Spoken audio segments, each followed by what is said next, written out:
Today, we're going to check out another dollar bin haul from Pulp Comics and Games. Check it out.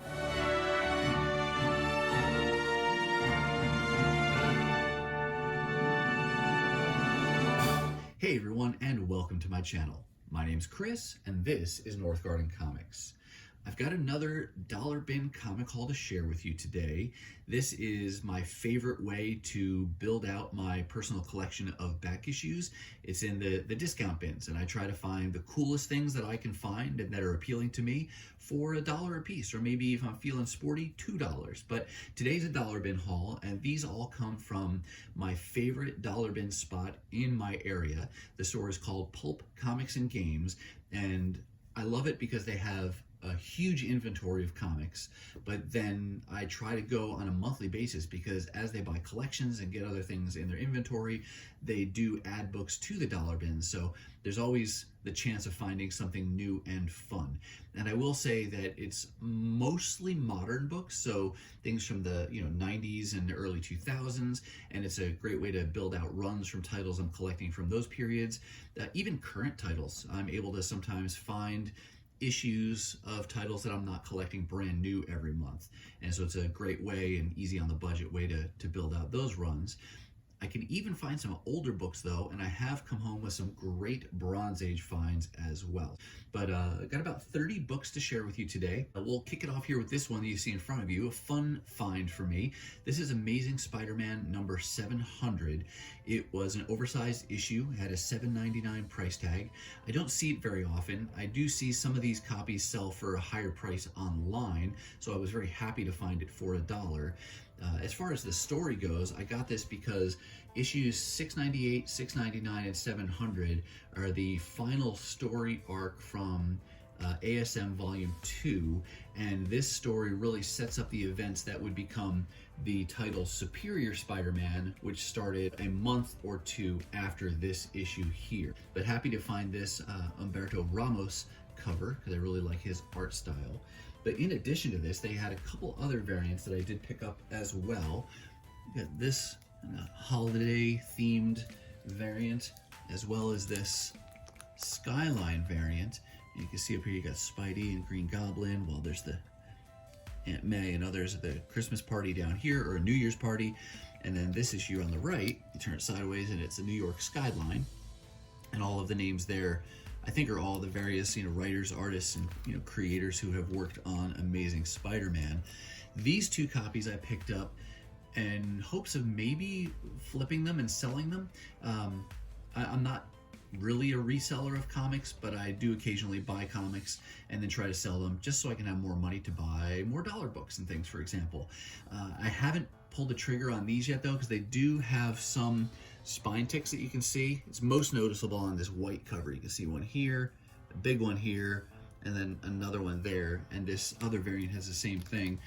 I've never pressed books, never really been around that at all to know if those are pressable ticks or not, so I don't know ultimately what I'm going to do with these yet. So for now I'm just kind of sitting on those, but that was a fun find, fun trio of finds there for ASM 700. Next up, we've got just one issue from Marvel Age. It's kind of like a previews magazine that Marvel did back in the 80s, 90s. And some of the issues I've been hunting down just to reminisce. But I got this one because of the Walt Simonson article inside and his art on the cover. Oh, and I don't know if I said it. That was just a 50-cent book. They had 50-cent bins as well. This is Warlands number 1. I think this was like late 90s when this came out, but it was Image, but it was also done with Dreamwave. You can see down here in the lower right corner it says Dreamwave Colors, and I was reading online, I think that's the same Dreamwave that eventually became Dreamwave Publication, and they published their own comics, but that was a few years later. This particular issue, or series I should say, created by Pat Lee. It's a fantasy series. You got elves, you got vampires. It seemed kind of interesting to me, but what really jumped out the most was this super cool reflective cover. So I wanted to get it for that reason. The story was decent, so I may continue to pick up some of the other issues here as I can find them for $1 or so. And I think this ran for like 12 issues, and then it may have had a couple other, spin-off series that came afterwards. And I think ultimately there was a Warlands title done under Dreamwave once they were publishing their own comics, but this was the very first issue there. Here we've got an issue of Marvel Comics Presents, number 89.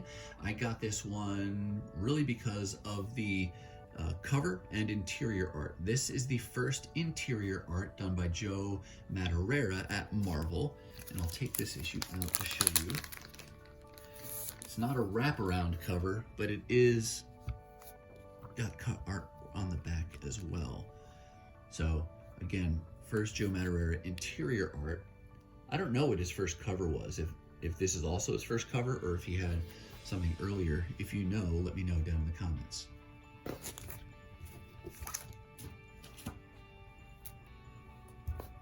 Here's an example of a current title that I was able to find in issue 4. This is from the current Avengers run that's being written by Jason Aaron. I have this issue, the regular cover. I just like this variant. I don't know if they called it like a monster variant. Maybe it came out around Halloween or something, but I thought it was a cool kind of a flashback kind of cover with She-Hulk there. Next 2 issues here are Transformers. Whoops. You're kind of reversed. This is issue 4, this is issue 3. This was a mini series, I think just 4 issues, Transformers Prime Rage of the Dinobots. Narratively, I don't really know a lot of what's going on here. I was trying to read online about Transformers Prime because I really liked the TV show that was out around 2010, but apparently during that time Hasbro came out with I think it may have been called like Transformers Aligned Continuity Universe something, and I don't know if it was that all these things took place in the same universe or if it's just that they had the same building blocks for stories that would be used in shows, comics, maybe video games too.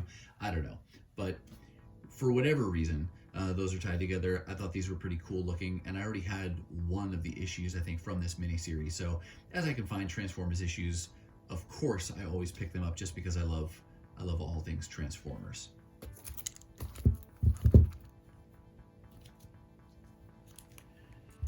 Here we've got just a single issue from Marvel Fanfare. This was like a kind of a premiere or premium type of a title for Marvel. Had a higher price tag, there were no ads inside, and I just got this one for the cool Ben Grimm Thing art. Here we've got Classic X-Men, and that's what will be the next few issues that you see here.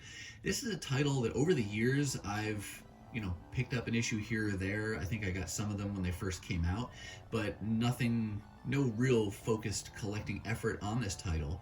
It is a reprint title, but recently I've decided I'm going to at least focus on the first 40 to 50 issues, because starting with issue 1, they reprint everything pretty much from Giant Size X-Men #1 through just prior to Days of Future Past. And I think the only exceptions are there's 2 issues in there that weren't reprinted, and then Days of Future Past were not reprinted in this title. But then it continues to reprint Uncanny X-Men after that. Now for my own personal collection, I have just about every issue after Days of Future Past through the end of the volume. And Days of Future Past and everything before it, the price tag starts to increase on those, and if I could find them in a dollar bin someday, hey, great, I'll pick them up, but I'm not holding my breath to think I'm going to find them like that. So as a plan B, I'm going to get these Classic X-Men's because they will give me reprints of those issues that I'm missing, and then I'll be able to go all the way back to Giant Size X-Men #1. So happy to be able to have a way to collect those issues, and these early issues at least have really cool Art Adams covers as well. So here's the 25th anniversary border cover for issue 3, and then issue 4. It's a great Storm cover there for issue 4. Got issue 5 with Havoc unleashing some, yes, havoc on Cyclops there. Issue 6, great cover, the Sentinels attacking in the background there. And then one last one here, issue number 7. So I get some great Art Adams covers, I get reprints of those otherwise expensive Uncanny X-Men issues to collect, and these early issues have bonus material in the back where it expands either character or storylines, so it's all in continuity stuff, but it gives you a little bit deeper dive into some of those plot lines. So looking forward to putting this run together. And look at that, another reprint. This is Marvel Tales number 208. This reprints an issue from Marvel Team Up. I don't remember which issue offhand, but I think in this one, this appearance of Red Sonja is actually Mary Jane. Something about wielding the sword. I don't know, I haven't read it yet, but I think that's a Mary Jane as Red Sonja appearance. These next 3 issues are from a 4-part limited series called Deadpool versus X-Force, and I'm still missing issue 1. I was bummed that they didn't have it because I've never seen these before, but this has interior art by Pepe Larraz, and he is the artist currently doing the ongoing X-Men title, and I really enjoy his art style, so I like to pick up some of the earlier artwork from some of these current artists that I'm following. So looking forward to finding issue 1 and then reading that whole series.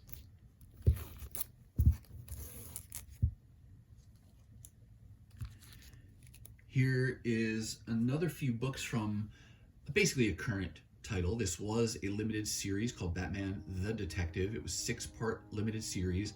I think Batman goes to England, I want to say. I don't really know the plot details, but I like Batman as a character. I like Andy Kubert as an artist, and I really like his costume design for this limited series. So I decided, what the heck, I'm going to try to piece this together. So on this particular day of hunting, I found issue 2, issue 4, and issue 5. So 3 more to go, and I'll have that entire limited series.